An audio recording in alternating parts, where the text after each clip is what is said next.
كسانو احترام هغه رب العالمین احترام دی باغه درو کې یو حامل القرآن دی، یو سړی د قرآن حافظ دی، یو سړی د قرآن عالم دی، یو سړی د قرآن کریم طالب العلم دی، یو سړی د قرآن د طالب اراده لري. دې سړی احترام، د دې سړی وقار، د دې سړی مسله هغه د شو چې الله عز وجل رسول الله صلی الله علیه وسلم فرمایي لکه رب العالمین احترام. بل وایي کې دې راغلي دي جناب نبی کریم علیه الصلاه والسلام فرمایي ومن سره هر هغه څوک چې په دې خبره باندې خوشاليږي دا خبره خوشاله کوي چې الله عز وجل سره محبت وکي، رسول الله صلی الله علیه وسلم سره محبت وکي، خپل نظر دراوالي هغه په قرآن کې بند قرآن په یاد ویل باندې امس ثواب لري حفظا.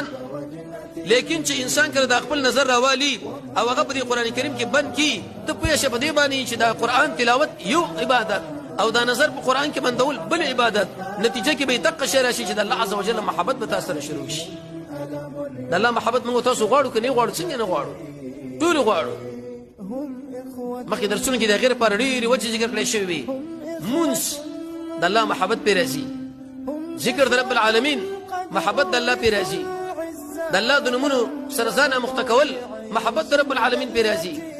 الله له وخت ورکول باندې محبت د رب العالمین راځي، خپل زړه د الله په وړاندې ابن قیم لیکي دی او قیدی غوندې تړل محبت د الله په راځي، د شپې تهجد محبت د رب العالمین په راځي، میدان د جنگ کې سب بندي سورې صف کې فرمایي محبت د رب العالمین په راځي، د الله رب العزت د بندگانو سره محبت د الله په راځي،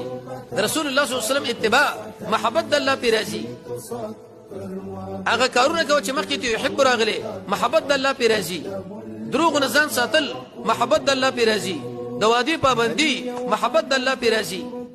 د امانت لحاظ محبت د الله په راځي. یو باغی کې اساسي سبب څه شی دی؟